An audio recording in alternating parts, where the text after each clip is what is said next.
Great mentors सभी साथियों को मेरा नमस्कार। जैसा कि अभी हमारे साथी लीडर्स ने बताया कि किस प्रकार से हम हमारे जीवन में सपने होना जरूरी है और सपनों का क्या महत्व होता है और सपनों को पाने के लिए दुनिया ने क्या क्या किया दुनिया में और लोगों ने कैसे कैसे उन सपनों को हासिल किया।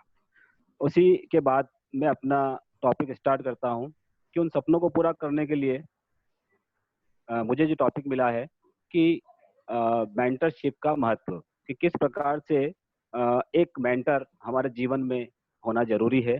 उसी प्रकार से शेफ शॉप इंडस्ट्री को हम लोगों ने ज्वाइन किया, तो निश्चित ही इसको आगे बढ़ाने के लिए, इस बिजनेस को आगे बढ़ाने के लिए हमें एक अच्छे मेंटर की, एक अच्छे अपलाइन की आवश्यकता होती है। ऐसा अपलाइन कैसा हो जो हमें, हमारे लिए प्रेरणादायी तो हो ही, लेकिन हमें हमारे साथ कंधे से कंधा मिलाकर के काम कर सके, दिन रात 24 घंटे हमारे साथ मेहनत कर सके, हमें आगे बढ़ा सके और हम भी उनके साथ काम कर सके।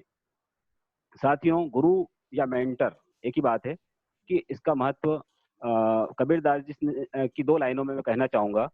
करता करी न कर सके, गुरु करे सब होय, तीन लोक सौ खंड में, गुरु से बड़ा न कोय। धरती सब कागज करूं, कलम करूं बन रहा है, शाही सब समंदर करूं, तो भी शोभा लिखी न जाए। ये एक महान शख्सियत कबीरदास जी ने गुरु की महिमा के बारे में कही कि गुरु कैसा व्यक्ति होता है, कि गुरु की महिमा के बारे में शास्त्रों में और वेदों में भी बखान किया गया है कि बिना गुरु के अभी तक किसी भी व्यक्ति ने कोई पार नहीं पाया है। ये बात आज हम और आप जिस मुकाम पे भी हैं, हम समझ सकते हैं कि आज जहाँ भी कोई व्यक्ति इसमें हो सकता है कि गवर्नमेंट जॉब में भी हों, कहीं न कहीं किसी न किसी पद पे हों, पढ़ाई अच्छी करके आए हों, तो वो कहीं न किसी शख्सियत की वजह से हैं। और आगे बढ़ाने में किस प्रकार से मेंटर का या गुरुओं का योगदान होता है, वो महत्व अपने आप में बड़ा ही महत्वपूर्ण है। इसी प्रकार से अ, ऐसा मेंटर हो, ऐसा गुरु हो जिसकी छवि मात्र से ही व्यक्ति, उसकी छवि ऐसी है, वो अंतर्मन को छू जाए। ऐसे तो बहुत सारे व्यक्ति हुए हैं जो गुरु को सामने लेकर के, सामने रह कर के गुरु के और शिक्षा पाते हैं। जैसे कि कृष्ण से शिक्षा पाई, सॉरी, अर्जुन ने। इसी प्रकार से अर्जुन ने जब शिक्षा पाई, तो अर्जुन ने सब शास्त्रों की शिक्षा की बात करें तो वो अपने गुरु द्रोणाचार्य से पाई थी, लेकिन गुरु द्रोणाचार्य उस समय उनके समक्ष में थे।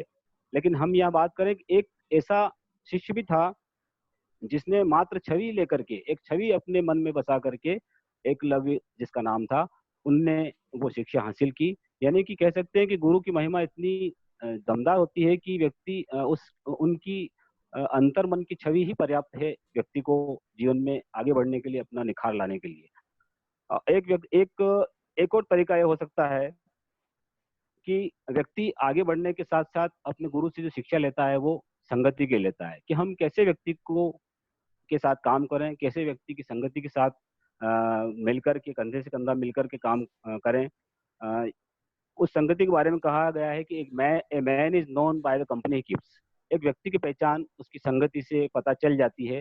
तो हमें कैसे लोगों की संगत में रहना चाहिए, ये गुरु से ही हमें ज्ञान मिलता है। एक कहानी के माध्यम से इसको मैं बताना चाहूंगा कि एक राजा थे, वो वन में शिकार करने गए थे और शिकार करते करते वो दूर घने जंगल में चले गए और दूर घने जंगल में वो रास्ता भटक गए। और जब रास्ता भटक गए तो उन्हें बहुत दूर जाते जाते घने जंगल में कहीं एक पेड़ के पास रुके वो, और वहाँ एक तोता उन्हें दिखाई दिया। तो तोता बोलने लगा कि पकड़ लो, जकड़ लो, दबोच लो। तो राजा को आश्चर्य हुआ, ये ऐसा क्यों बोल रहा है। इतने में बहुत सारे कबीलाई क्षेत्र था वो, कबीले, डाकू लोग आ गए और राजा को पकड़ने लगे। राजा वहां से भागा, भागते भागते भागते वो उनसे पीछा छुड़ाते हुए एक नदी के किनारे पहुंचा। नदी के किनारे पहुंचता है तो उसको दूर वहाँ आश्रम दिखाई देता है। उसे लगा कि कोई आश्रम है, वहां जाना चाहिए। तो जैसे ही वहां पहुंचता है तो वहाँ एक संत का आश्रम था। संत के आश्रम के पास जाकर के वो खड़ा हुआ तो वहां भी एक पेड़ पर तोता बैठा हुआ था। तो तोता बोलने लगा कि आइए राजन, पधारिए।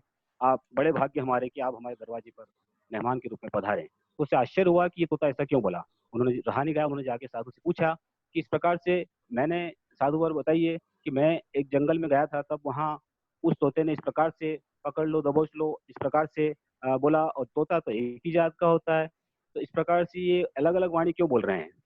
तो साधु ने एक ही जवाब दिया कि ये संगति का असर है पुत्र, राजन, ये संगति का असर है। वो तोता उन राक्षसों के बीच, डाकुओं के बीच में रह कर के वैसी भाषा सीखा, और ये तोता हमारे यहाँ रहता है, इस प्रकार से ये ऐसी भाषा सीखा है। तो जो व्यक्ति जिस संगति में रहता है, वो वैसी ही भाषा या उसका आचरण वैसा ही हो जाता है। तो इस प्रकार से गुरु का महत्व बड़ा ही, संगति का महत्व बड़ा ही दमदार होता है। जिस प्रकार की संगति हम करते हैं, वैसी ही हमें शिक्षा मिलती है और वैसे ही हम हो जाते हैं। इसी प्रकार से ये संदेश मिलता है कि हमारा अपलाइन भी कैसा हो,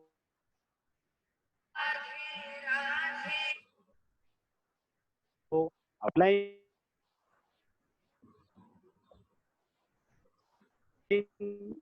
व्यक्ति तो मिल ही जाता है हमारे सिस्टम में, जिनसे हम भी अपने सपनों को साकार करने में लग जाते हैं। क्योंकि क्योंकि हमें आगे बढ़ना होता है, तो हमें अच्छी संगति से मिल कर के काम करना होता है। जिस प्रकार से अच्छे सेब फल की टोकरी में, अगर एक बक्से में अगर एक खराब सेब फल भी रख दिया जाए, ये होता है, तो वो धीरे-धीरे अन्य सेब को भी खराब कर देगा। यानी कि अच्छे सेब तो उस खराब को अच्छा नहीं बना पाएँगे, लेकिन वो खराब वाला सेब ज़रूर उन अच्छों को भी खराब कर देगा। तो ये होता है, संदेश इससे मिलता है कि अच्छे व्यक्तियों से संपर्क हमेशा अपना अच्छा ही होता है, अच्छा ही भला ही करते हैं। इसी प्रकार से गुरु कैसे होना चाहिए, गुरु की प्रकार बताए गए हैं हमारे ग्रेट मेंटर्स के द्वारा, और शास्त्रों में भी बताया गया है कि 4 प्रकार के गुरु होते हैं। गुरु की महिमा 4 प्रकार की होती है: दीपक, पारस, भ्रमर और चंदन। दीपक ऐसा होता है जो एक दीप से अनेक दीपों को जला सकता है, हजारों दीपक उससे प्रज्वलित किए जा सकते हैं। दीपक में ये महानता होती है। तो एक गुरु दीपक के समान होता है, वो सर्वश्रेष्ठ रूप कहा जाता है।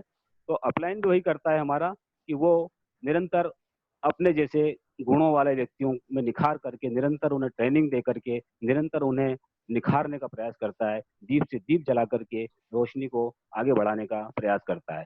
दूसरा प्रकार होता है भ्रमर का। भ्रमर भी की प्रकृति जो होती है, वो भ्रमर क्या करता है कि अपने भोजन की तलाश में वो कीड़ों को पकड़ता है, और जब कीड़ों को पकड़ता है और उस कीड़े को जिस स्थान पर रखता है, वहाँ आस-पास उसकी घूमता है।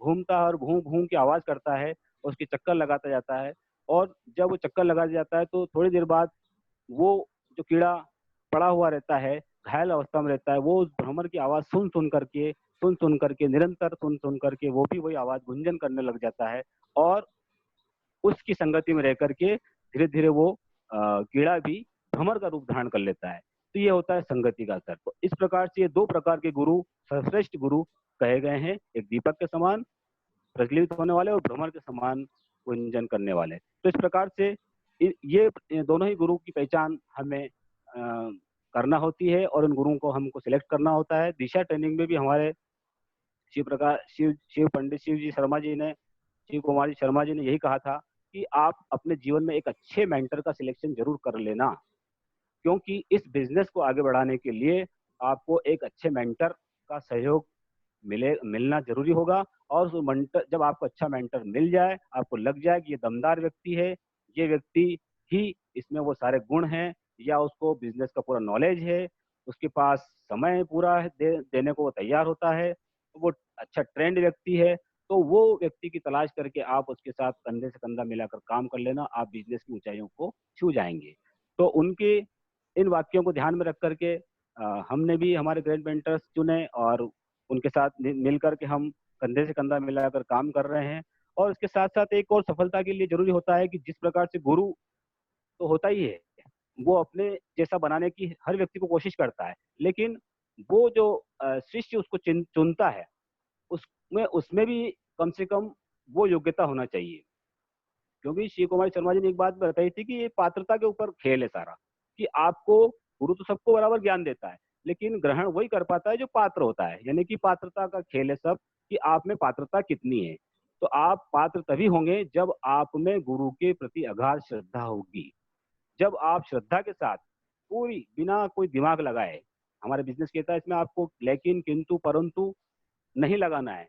यानी कि गुरु के प्रति श्रद्धा रखना है, अपने अपना अपलाइन के प्रति श्रद्धा रख करके आप जब काम करेंगे तो काम करने का मजा आएगा और आप थोड़े ही समय में रिजल्ट आपके आना शुरू हो जाएंगे। तो ये सब सारा खेल श्रद्धा का है। जिस प्रकार से बड़े बड़े विद्वान लेखक हुए हों, चाहे वैज्ञानिक हुए, डॉक्टर हुए, वो सब ने भी अपने मेंटर अच्छे चुने थे और मेंटर के दम पर ही उन लोगों ने वो मुकाम हासिल किए। यानी कि उनने मेंटर चुने, उसके साथ अपनी श्रद्धा रखी। यानी कि जैसे कहते हैं कि ताली दोनों हाथ से बजती है, तो उतनी श्रद्धा आपकी उनमें गुरु के प्रति भी होना चाहिए। तो जब श्रद्धा होगी, कहते हैं श्रद्धावान लभते ज्ञानम, जिस व्यक्ति में श्रद्धा होती है उसको ज्ञान पाने से कोई व्यक्ति रोक नहीं सकता। ऐसे ही एक किस्सा महाराष्ट्र के एक संत एकनाथ जी के बारे में सुनाया था सर ने कि एकनाथ जी महाराष्ट्र में एक बहुत बड़ा उनका आश्रम है और उन्हें वहाँ पर लोगों को ज्ञान शिक्षा दीक्षा देते थे वो। और वहाँ पर एक बुजुर्ग महिला विधवा थी, उन काम करती थी, उनका बच्चा पोता जो भी था वो खेलता था पास में और उसको गोलगप्पे खाने का बड़ा शौक हुआ करता था और गुरुजी ने उसकी आदत से उसका नाम गोलगप्पा रख दिया था। एक समय ऐसा आया कि गुरुजी एकनाथ जी बूढ़े बुजुर्ग होने लगे, उनका स्वास्थ्य खराब होने लगे, उनको लगा कि मैं जो ग्रंथ लिख रहा हूँ ये ग्रंथ पूरा शायद नहीं हो पाएगा, बीच में ही मैं चला जाऊं कहीं। तो उन्होंने अपने साथियों को बुलाया, अपने शिष्यों को बुलाया और कहा कि ये जो मैं ग्रंथ लिख रहा हूँ ये मैं चाहता हूँ कि अगर मैं कहीं बीच में चला जाऊं, ये पूरा नहीं लिख पाऊं, तो इस ग्रंथ को पूरा करने का काम ये गोलगप्पा करेगा, क्योंकि उस लड़के का नाम उन्होंने गोलगप्पा रख दिया था, तो गोलगप्पा करेगा। तो सभी को आश्चर्य हुआ कि गुरुजी आपके तो आपका पुत्र स्वयं इतना ज्ञानवान है, वेदों का ज्ञान है उसको, ये काम अब आप उनसे क्यों नहीं सौंपते? तो उनका एक कहना था कि मैं सौंप सकता हूँ बशर्ते वो ज्ञानवान है मेरा पुत्र, लेकिन उसमें एक कमी है, वो है श्रद्धा की।